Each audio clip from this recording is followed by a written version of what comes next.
Last class में हमने drift velocity के कंसेप्ट पढ़े थे, how the electrons move through a conductor and with what velocity. Formula derive किया था ड्रिफ्ट वेलोसिटी का, V D equal to E by M into tau. Actually हमने जब डेराइव किया था तो वेक्टर साइंस लगाए थे और माइनस साइन लगाया था, which means the electrons move in a direction opposite to the direction of applied field। ठीक है, एक क्वेश्चन एग्जाम में आया हुआ है, do all electrons move opposite to the field और in the same direction. Question note करो, लिखा जाए,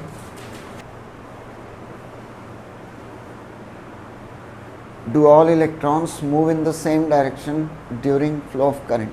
आंसर बताओ।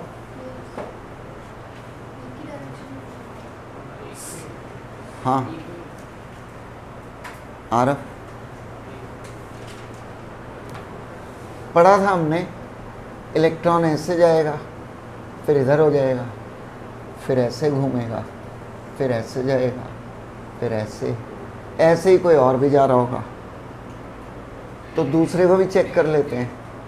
पहले ऐसे गया, फिर इधर आ गया, फिर इधर आ गया, फिर और इधर आ गया, फिर इधर चला गया। क्या इन दोनों की डायरेक्शन सेम है?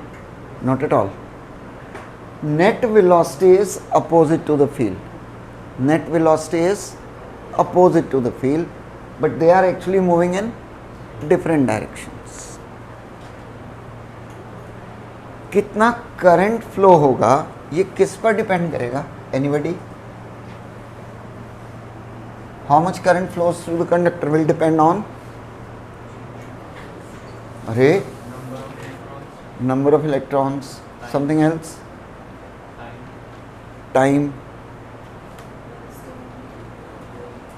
resistance. How much current flows through a conductor will depend on which factor? Okay, which is the most important condition for the current to flow? Presence of potential difference. Question note karo.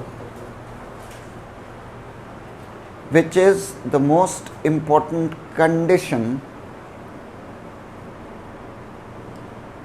which is the most important condition for the current to flow? Answer लिखा जाए, presence of potential difference। तो जितना potential difference apply करेंगे उतना accordingly उतना ही current flow होगा, and that's given by Ohm's law. Statement note की जाए ओम्स लॉ की। It states that under constant physical conditions, under constant physical conditions, current flowing through a conductor, current flowing through a conductor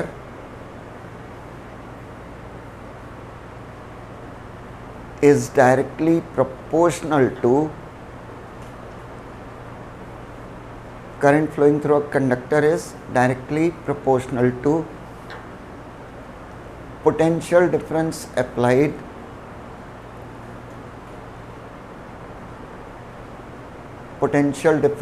applied across the ends of the conductor. Potential difference applied across the ends of the conductor.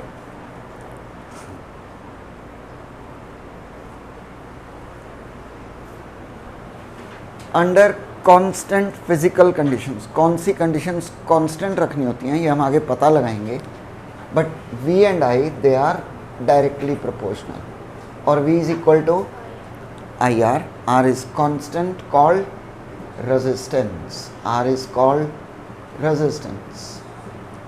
R equal to V by I.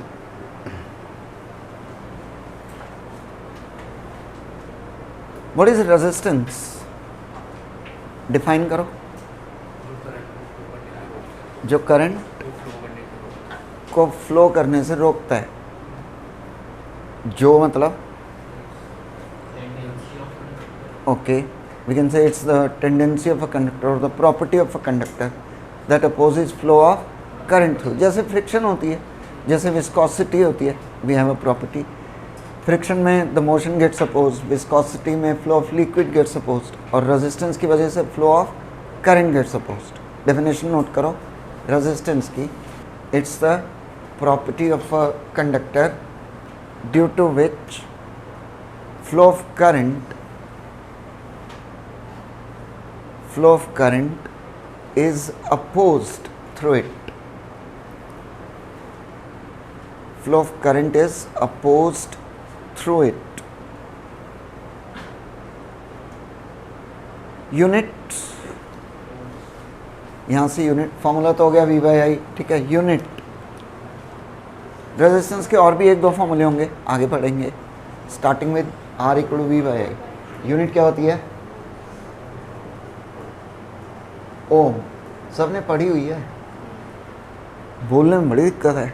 गुंटास मौन व्रत है. ओम की definition note की. ओम किसके इक्वल होगा? ओम equal two volt पर ampere.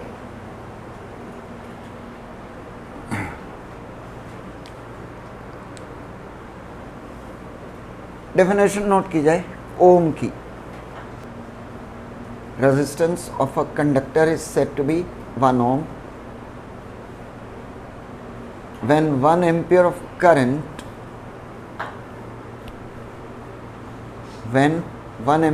current flows through it on applying a potential difference of 1 volt across its ends. Right. Factors affecting resistance पढ़े होंगे आपने, नोट किए जाएं. Factors affecting resistance. Anybody? Length of the conductor. Okay, आप क्या बता रहे हो? Resistivity, area of cross section. Okay. First, length of conductor.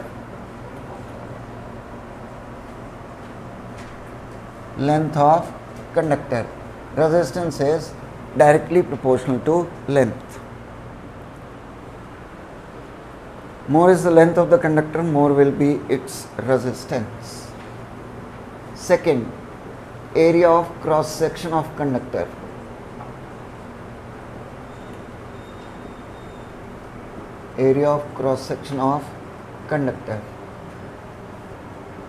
Resistance is inversely proportional to area. Small a, capital A, कुछ भी लिख सकते हो. It's inversely proportional to area of cross section. Combine कर दो. R is proportional to L/A or equal to any constant rho L/A.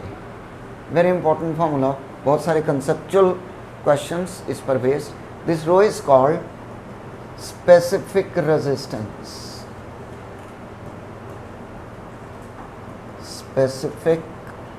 Resistance. It's also called resistivity.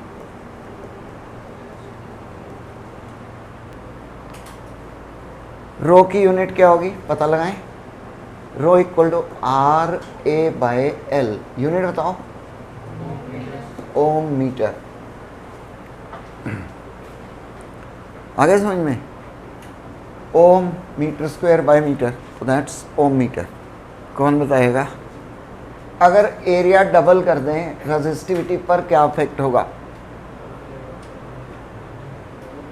Double हो जाएगी. और लेंथ डबल करते हैं तो दोनों आंसर गलत है. ध्यान दो, एरिया और लेंथ चेंज करने से रेजिस्टेंस चेंज होगी. Resistivity is constant. समझ गए? एरिया चेंज डबल किया, रेजिस्टेंस हाफ हो गई. लेंथ डबल की, रेजिस्टेंस डबल हो गई. रो तो उतना ही रहेगा. It's a constant. Very important point note किया जाए. Resistivity is independent of length and area. Fix value होती है for every material. Resistivity is independent of length and area. ध्यान दिया जाए, कॉपर की वायर है, and we have another wire of copper. क्योंकि size, dimensions, length, area change हो गए तो रेजिस्टेंस चेंज हो जाएगी, बट कॉपर की रेजिस्टिविटी सेम रहेगी। आ गया समझ में? रेजिस्टिविटी में तो कोई चेंज नहीं है। रेजिस्टिविटी मटेरियल की प्रॉपर्टी है। कॉपर के लिए डिफरेंट है, एल्यूमिनियम के लिए अलग होगी, सिल्वर के लिए डिफरेंट होगी। So it represents the property of the material. Clear? Nature of material. लेकिन लेंथ और एरिया चेंज होने से रेजिस्टेंस चेंज हो जाएगी। तो फिर रेजिस्टिविटी क्या होगी? Specific resistance. आप अगर यहाँ से ध्यान से देखें इस फॉर्मूले से, एक कंडक्टर लिया जाए, सपोज कॉपर का, length 1 meter, area 1 metre square. Length कितनी ली है? 1 मीटर और एरिया 1 मीटर स्क्वायर। इसकी जो रेजिस्टेंस होगी, अगर ये कॉपर का है, इसकी जो रेजिस्टेंस होगी, ध्यान से देखो, area 1 metre square, length 1 metre, तो इसकी जो रेजिस्टेंस होगी वो इसकी रेजिस्टिविटी कहलाएगी। That will be called the resistivity of copper. आगे समझ में? किसी भी मटेरियल की रेजिस्टिविटी फाइंड करनी है या specific resistance, resistance of a specific conductor, ठीक है, विथ स्पेसिफिक डायमेंशंस। किसी भी मटेरियल की अगर रेजिस्टिविटी फाइंड करनी है, उस मटेरियल का एक ब्लॉक बनाया जाए, लेंथ कितनी होनी चाहिए? 1 meter, area of cross section 1 metre square. इसकी जो रेजिस्टेंस होगी that will be called resistivity of that material. Aluminium की रेजिस्टिविटी चाहिए, सेम कंडक्टर एल्यूमिनियम का बनाकर चेक किया जाए। इससे हम कंपैरिजंस कर सकते हैं इन डिफरेंट मटेरियल्स। तो डेफिनेशन नोट की जाए स्पेसिफिक रेजिस्टेंस और रेजिस्टिविटी की।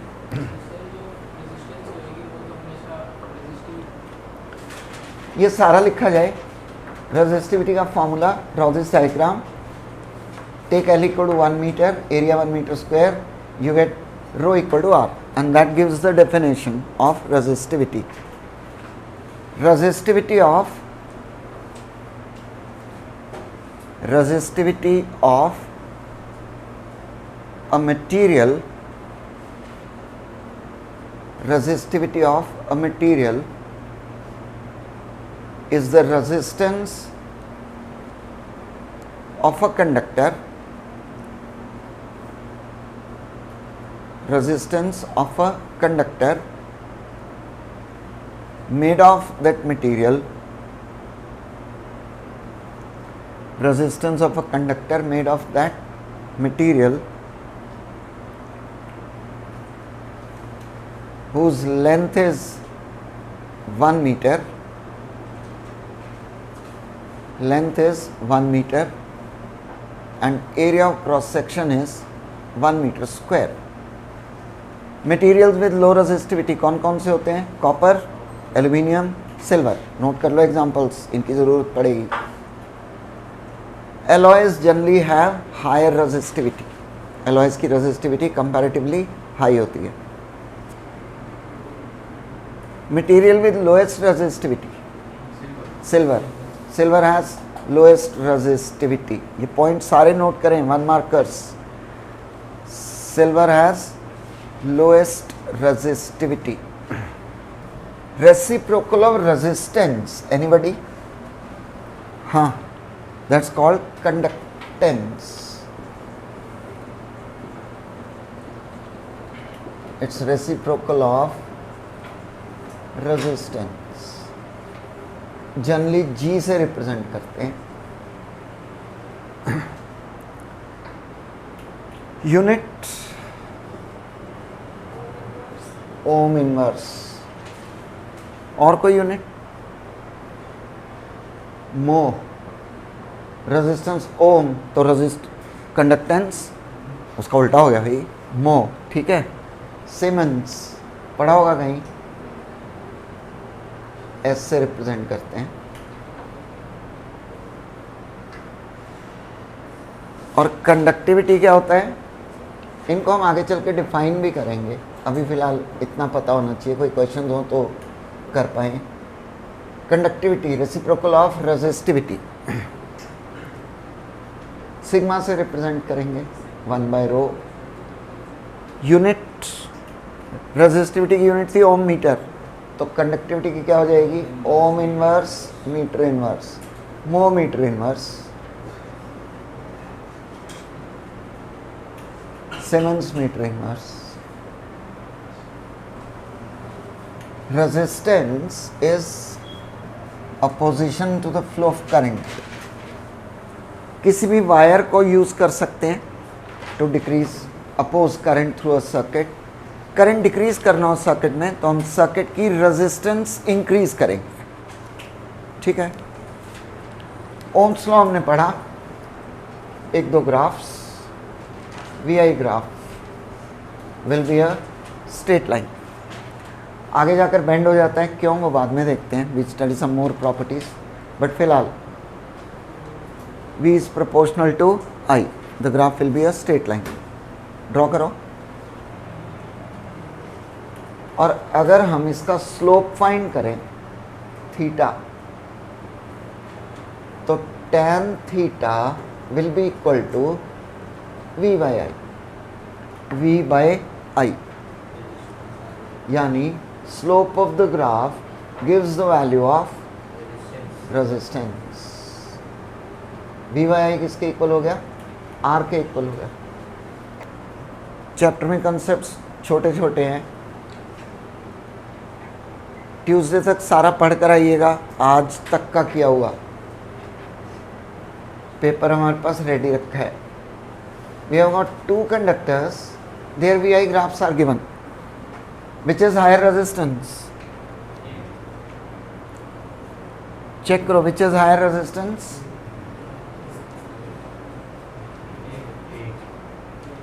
A और B। स्लोप तो B का ज़्यादा नहीं है, तो स्लोप के चक्कर में ना रहें। Be very careful of the axis, the terms. B यहाँ है, I यहाँ पर है, जिसमें करंट कम फ्लो हो रहा है, it has higher resistance. A में करंट कम होगा, तो resistance of A is more than resistance of B. Question exam में आया है, नोट करें। Show resistance of conductor, graph plot करना है इसमें। Show resistance of a conductor as a function of its diameter. Show resistance of a conductor as function of its diameter. We have diameter D, resistance R. What kind of graph we should have? R equal to rho L by A. A means pi R square. R means half the diameter. So resistance is inversely proportional to square of the diameter. Sorry. Resistance is inversely proportional to square of the diameter. Inversely proportional graphs हमने पहले भी plot किए थे। Formula very very important, rho L by A. Question लिखो, what happens to the resistivity of a conductor if its length is doubled and area is halved? Answer बताओ। No change, it's independent of length and area. ऐसे question होंगे, आप confuse हो जाओगे। और अगर यही क्वेश्चन रेजिस्टेंस का हो, दोबारा लिखो क्वेश्चन, उसमें तो आ गया नो चेंज, रेजिस्टिविटी में कोई चेंज नहीं आएगा। What happens to the resistance of a conductor if length is doubled and area is halved? Length is doubled, area is halved, तो रेजिस्टेंस कितनी हो जाएगी? 4 rho L by A. Resistance becomes 4 times. Next question. What happens to the resistance of a conductor if it is stretched to twice its original length. A wire is stretched to twice its original length. How will the resistance change? 4 times. Okay. We have a wire. Length is L, area is A, resistance rho L by A. ध्यान दो, you stretch it to twice the length.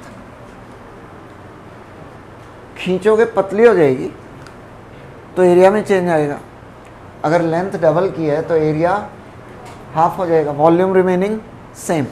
Length 3 times कर दें, area कितना हो जाएगा? 1/3. Length 4 times, area 1/4. ध्यान रखना ये. वॉल्यूम बीइंग सेम, इसका वॉल्यूम और इसका वॉल्यूम सेम रहेगा तो एरिया हो गया इतना. रेजिस्टेंस कितनी होगी? रो 2L बाय A बाय 2. तो कितनी हो गई? 4 times 4R.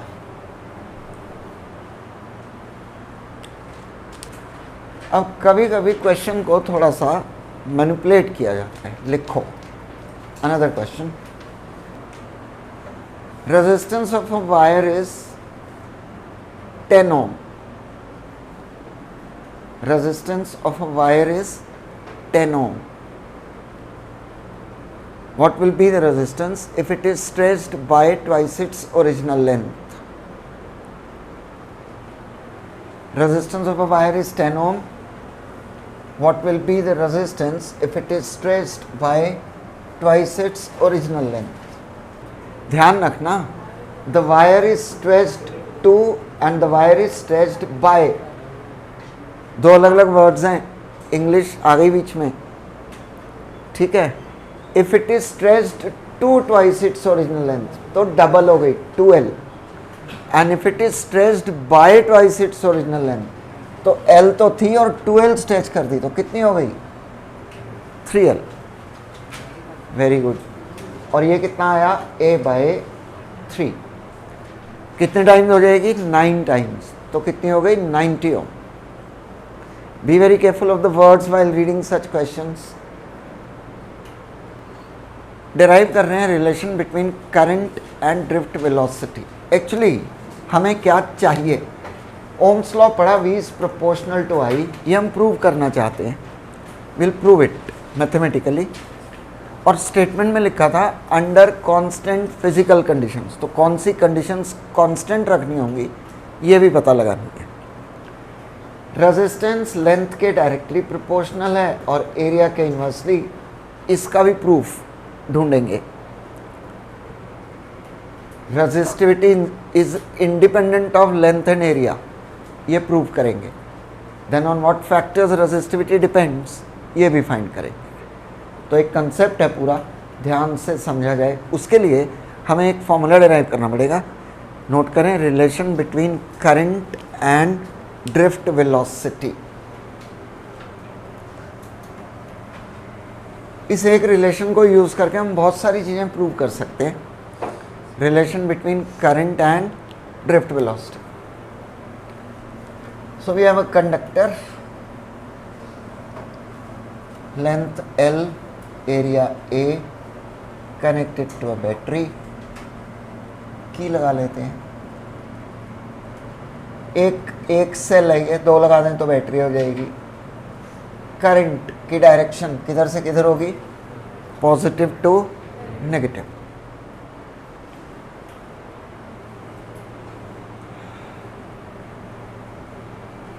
Volume of the conductor कितना होगा? Volume of conductor will be AL.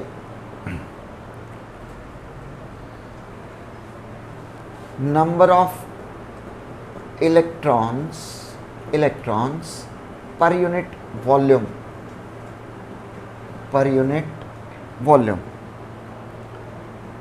Total number of electrons per unit volume.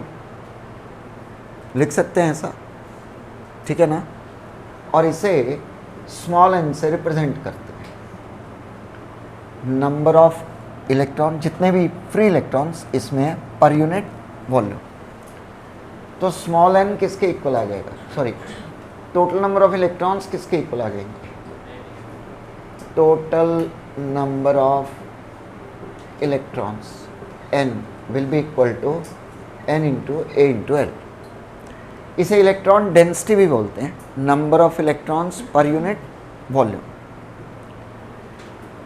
तो फिर टोटल चार्ज कितना होगा?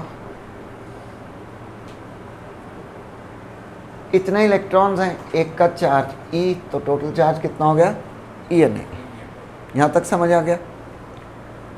कुछ खास फिजिक्स नहीं लगाई है। We have found volume of the conductor A into L, total number of electrons N मान लो, वॉल्यूम कितना है AL, number of electrons per unit volume that will be N by AL represented by small n। तो total number of electrons कितने आ गए? NAL। एक का चार्ज E, तो टोटल चार्ज इतना होगा। कितना टाइम लगेगा इलेक्ट्रॉन को एक एंड से दूसरे एंड तक जाने में? कौन बताएगा? सोचिए, time taken bye electron to move from one end to the other, from one end to the other.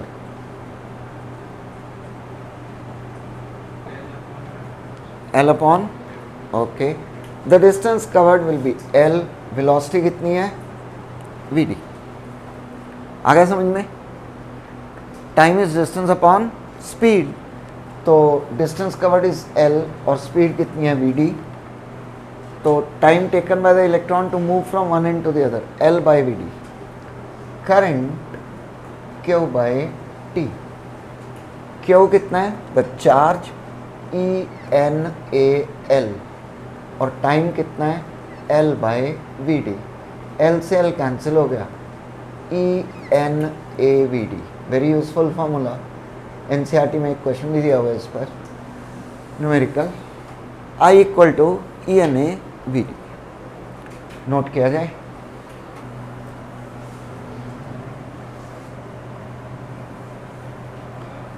Right, next is proof of Ohm's law, या कह लो वेरिफिकेशन ऑफ ओम्स लॉ।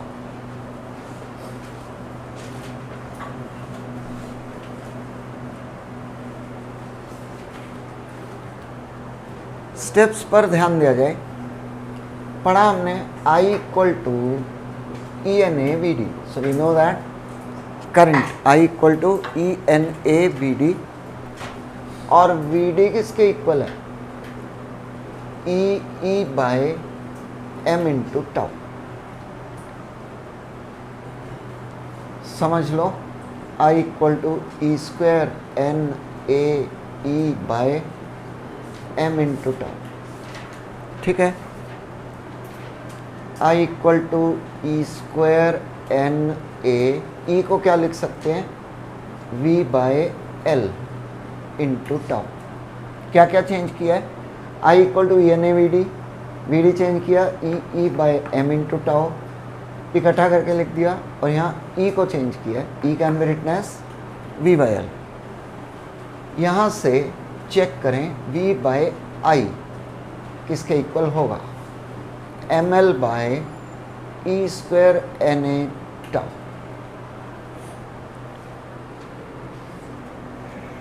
ठीक है, now be careful. M is mass of electron, E is charge of electron. ये हमेशा constant रहेंगे, ये कभी चेंज नहीं होंगे, मास और charge.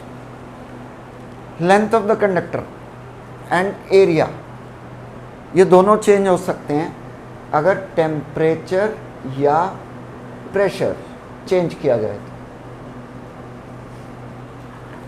The length can change with temperature, pressure stress apply करने पर, खींचें दबाएं तो एरिया में भी चेंजेस आ सकते हैं। So if we keep temperature and pressure constant, L and A will remain constant.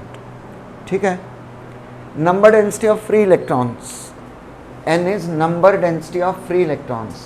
Temperature increase करने से इनर शेल के इलेक्ट्रॉन्स आउटर शेल में आ सकते हैं, सो दैट में increase the number of free electrons. तो अगर टेम्परेचर कांस्टेंट रखें तो N also remains constant. Relaxation time, time gap between successive collisions of electrons. अगर टेम्परेचर बढ़ाया तो स्पीड बढ़ गई तो जल्दी कोलाइड होगा, जल्दी कोलाइड होगा तो रिलैक्सेशन टाइम कम हो गया। यानी टेम्परेचर कम रखने से n और टाउ ये भी कांस्टेंट रहेंगे। ये दो कंडीशंस अगर कांस्टेंट हों, L, N, A और tau will remain constant, M और E तो पहले से ही कांस्टेंट है, तो हमें फिजिकल कंडीशंस पता लग गई। अंडर कांस्टेंट कह सकते हैं at constant temperature and pressure या स्ट्रेस क्या क्या कांस्टेंट रहेगा? L, A, N and tau are constant. इसका मतलब ये दो कंडीशंस कांस्टेंट रखो तो V by I will be constant और V will be proportional to I. That's proof of Ohm's law. Note किया जाए। Show that resistance of a conductor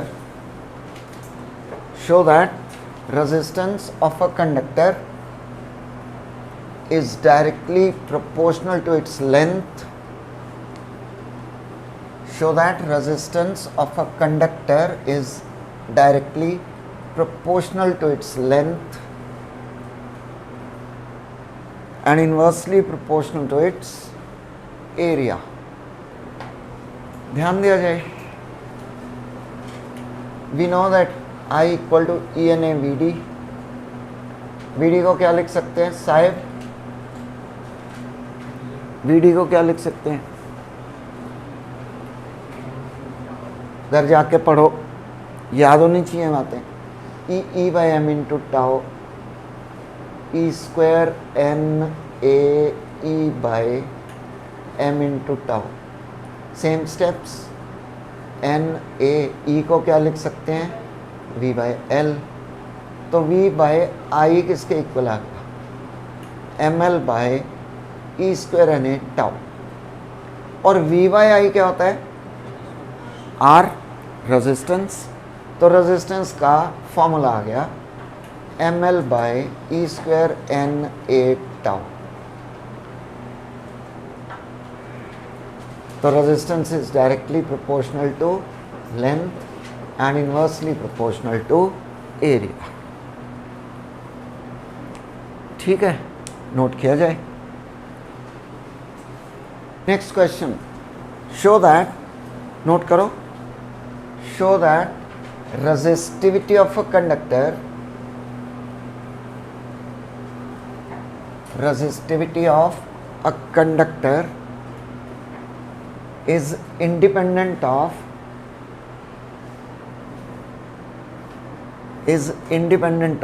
length and area, is independent of length and area। इसी में आगे लिख लें, also find factors affecting resistivity, also find factors affecting resistivity।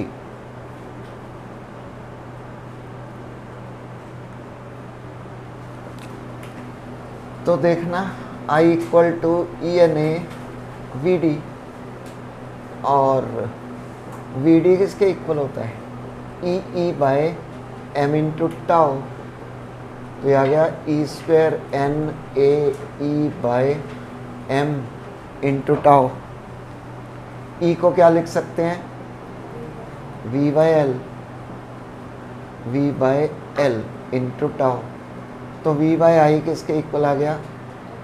M L by E square N A tau. और V by I क्या होता है? R N A tau. ध्यान दो, ऐसे लिख सकते हो m by E square N tau into L by, ठीक है, लिख सकते हैं। और ये भी मालूम है हमें r equal to rho L by, ठीक है। तो यहाँ से रो की वैल्यू आ गई रेजिस्टिविटी की, therefore rho equal to m by E square N tau. Now that shows resistivity is independent of length and area, इसमें लेंथ और एरिया है ही नहीं, तो it's independent of length and area. और फैक्टर्स कौन कौन से आ गए, कोई बताएगा? सो रहे हैं, नींद में हो ऐसे, स्लम्बर। फैक्टर्स अफेक्टिंग रेजिस्टिविटी, मास और चार्ज नहीं लेंगे, ध्यान रखना, ये तो कांस्टेंट ही होते हैं। तो एक आ गया number density of free electrons, electron density भी बोलते हैं, number density of free electron small N. और दूसरा रिलैक्सेशन टाइम, ये टेम्परेचर पर डिपेंड करता है, तो या तो रिलैक्सेशन टाइम लिख दें या फिर टेम्परेचर भी कह सकते हैं। टेम्परेचर चेंज होगा तो रिलैक्सेशन टाइम भी चेंज हो जाएगा। वेरी इंपॉर्टेंट, नोट किया जाए। ध्यान दो फिर से, रेजिस्टिविटी किस पर डिपेंड करेगी? रिलैक्सेशन टाइम पर, विच डिपेंड्स ऑन टेम्परेचर। यानी टेम्परेचर चेंज करें ये चेंज हो जाएगा, उससे इसमें चेंज आ जाएगा। और अगर रेजिस्टिविटी चेंज हो गई तो रेजिस्टेंस भी कंडक्टर की चेंज हो जाएगी। तो we need to study the effect of temperature on resistance और रेजिस्टिविटी, दोनों पर नोट किया जाए। Effect, this is very very important part of the chapter. NCERT में ही 3-4 न्यूमेरिकल्स दे रखे हैं इस कंसेप्ट पर, so very important. Affect of temperature on resistivity and resistance, effect of temperature on resistivity and resistance of metals। Formula हमने लिखा R equal to ml/, ये फॉर्मूले याद किए जाएं, इनकी ज़रूरत पड़ेगी, आप बार बार डिराइव नहीं करेंगे।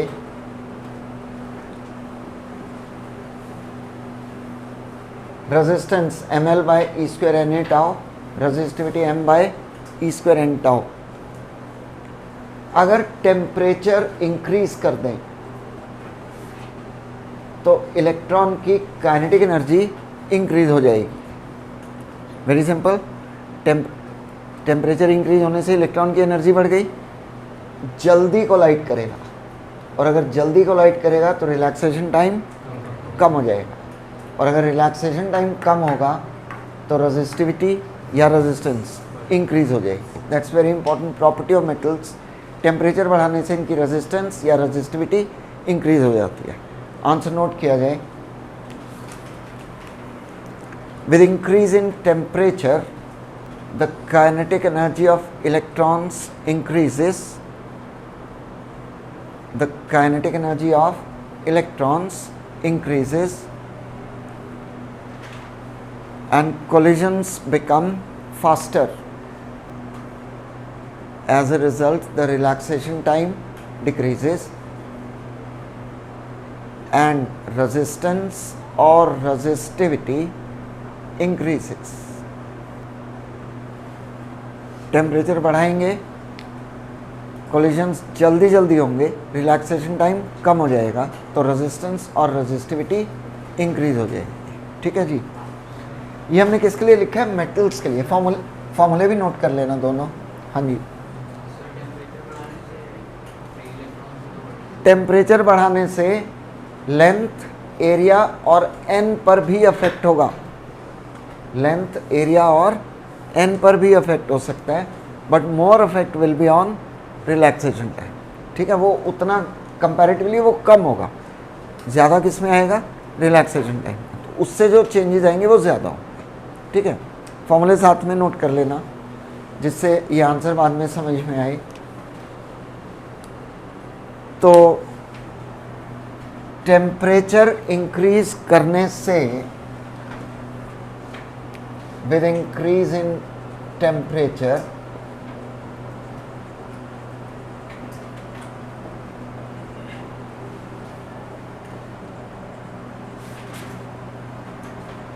resistivity or resistance of metals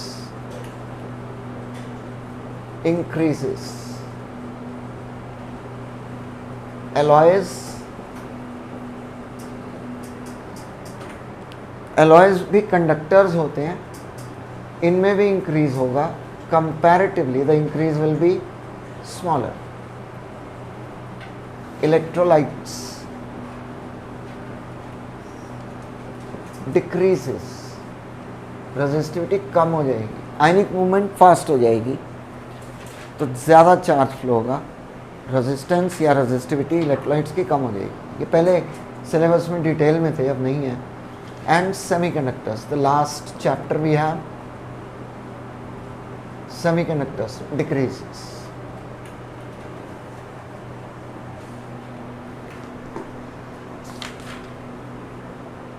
metals में सबसे ज़्यादा इंक्रीज होगा, एलॉयज में इंक्रीज कम होगा, इलेक्ट्रोलाइट्स और सेमीकंडक्टर्स में टेम्परेचर इंक्रीज करने से रेजिस्टेंस डिक्रीज हो जाएगी, उल्टा होगा। ठीक है भाई, हो गया, आगे बढ़े। तो फिर these changes they can be expressed in terms of graphs and the graphs are very important. बनाते हैं सबके graphs.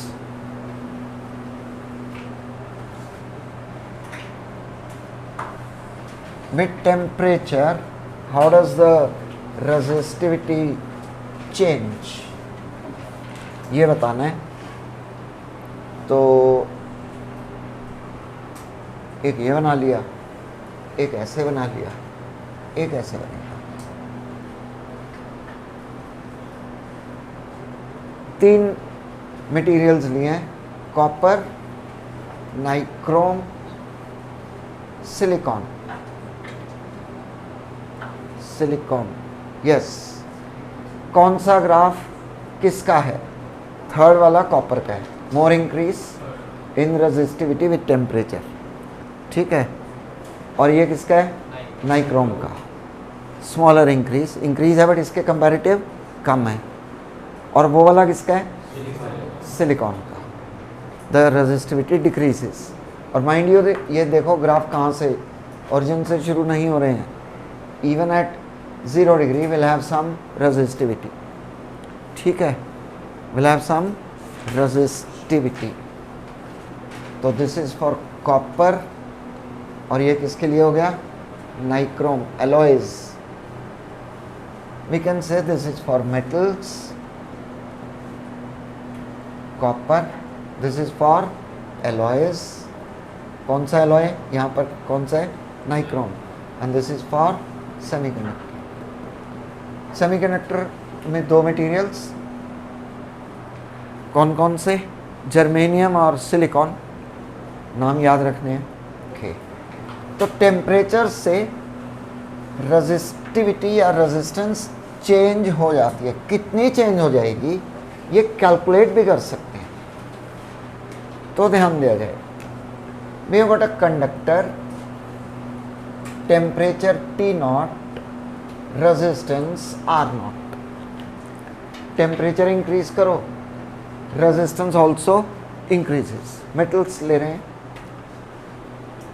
Change in resistance R minus R0 will depend on original resistance as well as change in temperature. Check करना है दोनों बातें, समझ आई? Temperature बढ़ा दिया, रेजिस्टेंस बढ़ गई। चेंज इन रेजिस्टेंस कितनी होगी? R minus R0। Original resistance पर डिपेंड करेगी और चेंज इन टेम्परेचर पर। ओरिजिनल ज़्यादा है तो चेंज भी ज़्यादा होगी, और ओरिजिनल कम है तो चेंज भी कम होगी। कंबाइन कर दो दोनों को, R minus R0 proportional to R0 into T minus T0। और प्रोपोर्शनैलिटी साइन हटाएं, वी इंट्रोड्यूस अ कांस्टेंट। कौन सा? Alpha. This alpha is called temperature coefficient of resistance. It's called temperature coefficient of resistance. ठीक है जी, ध्यान दो इधर। एक तो हमें ये फॉर्मूले चाहिए, न्यूमेरिकल्स दे रखे हैं एनसीईआरटी में। T minus T0, R equal to R0 into 1 plus alpha delta T। लिख सकते हो इसको? Yes. T minus T0 can also be written as delta T, change in temperature. और अगर अल्फा चाहिए हो R minus R not, R not into T minus T not. आ गया समझ में? दोनों पर क्वेश्चन होते हैं। अब फाइनल रेजिस्टेंस निकालो, चेंज इन रेजिस्टेंस निकालो, और ये फाइनल के लिए, ये अल्फा के लिए नोट किए जाएं।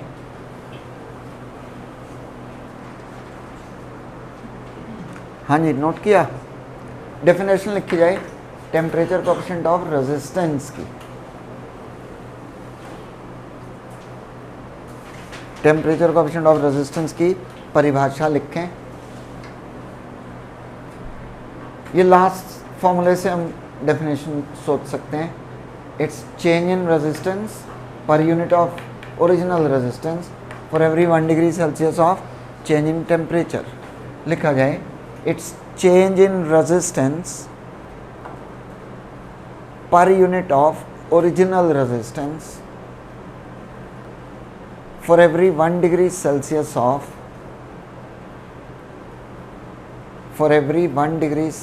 of change in temperature। Unit बताओ, unit,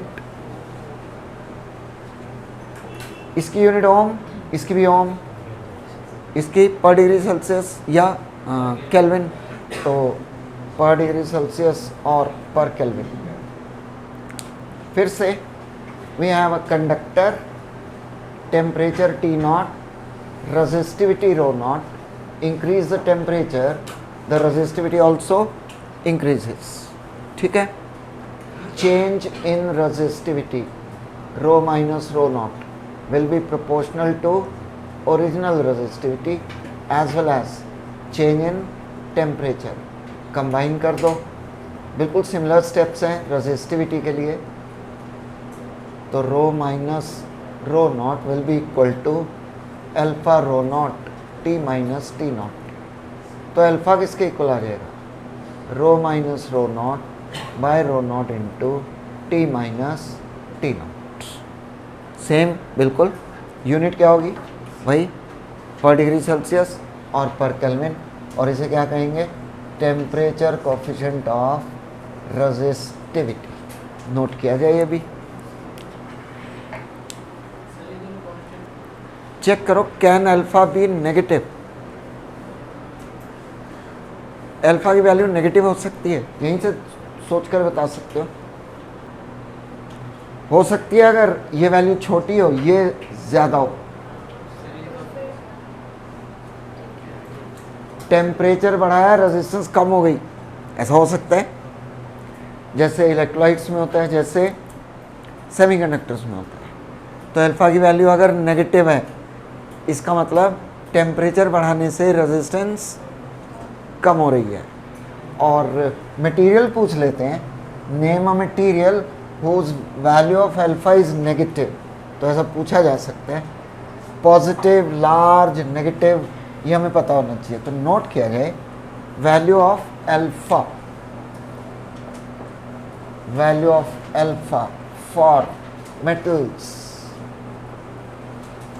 is large, for alloys okay is positive and large, for alloys positive and small। comparatively आपस में कंपेयर करें तो alloys के कंपैरेटिव मेटल्स में चेंजेस ज़्यादा आते हैं। Semiconductors value of alpha will be negative. याद रखना, ये टेम्परेचर बढ़ाने से रेजिस्टेंस कम हो जाएगी, विल बी नेगेटिव।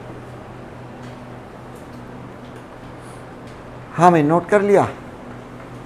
तो जितने भी मेटल्स हैं और एलॉयज हैं, increase the temperature the resistance will also increase.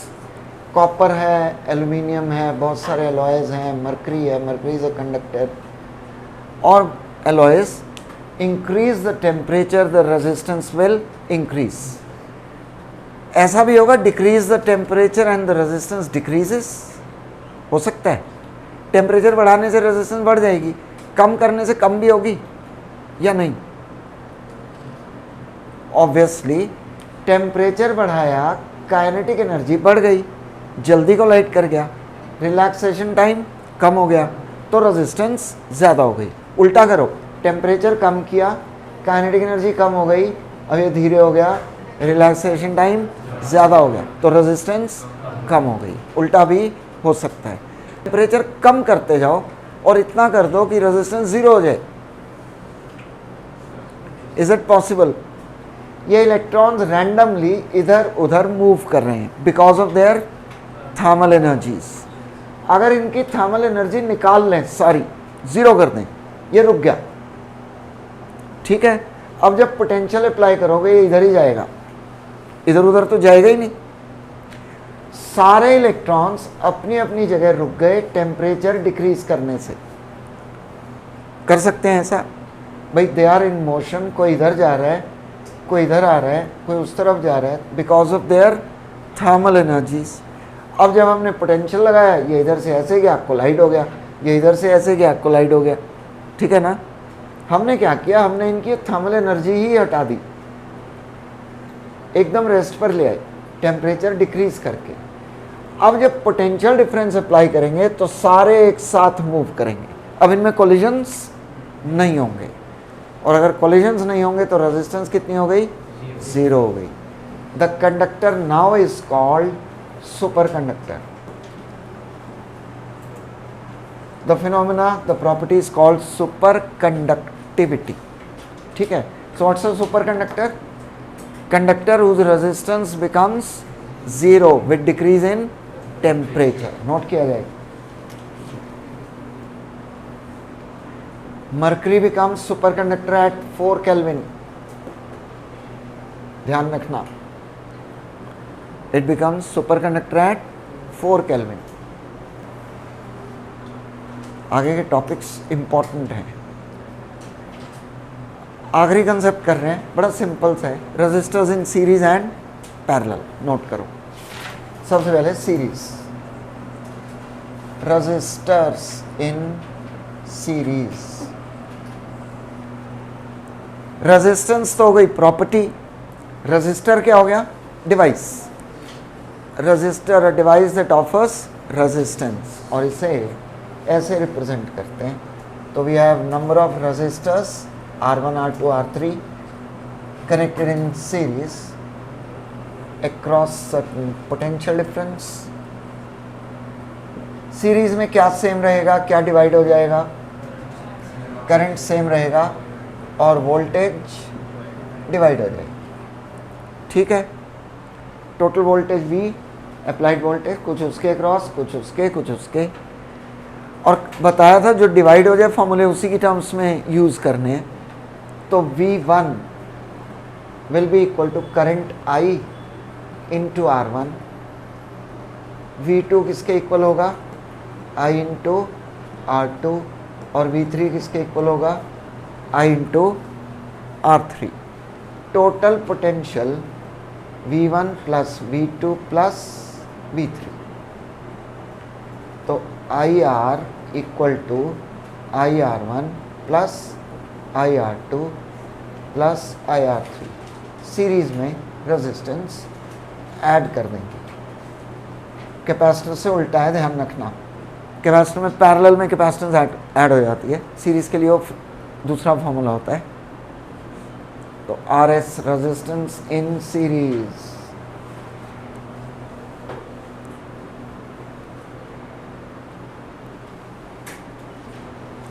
Next is resistors in parallel।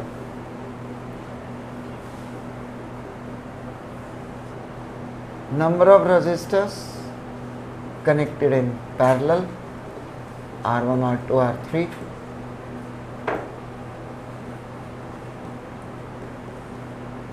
Parallel में क्या सेम रहेगा? पोटेंशियल सेम रहेगा। और क्या डिवाइड हो जाएगा? Current. Current gets divided. Current की direction always positive to negative by convention. Yes, जो डिवाइड हो जाए फॉर्मूले उसी की टर्म्स में। I1 equal to V by R1, I2 equal to V by R2 and I3 equal to V by R3। total current I1 plus I2 plus I3, तो इसे लिख सकते हैं V by R equal to V by R1 plus V by R2 plus V by R3. That gives the net resistance formula 1 by R equal to 1 by R1 plus 1 by R2 plus 1 by R3. Resistance in parallel.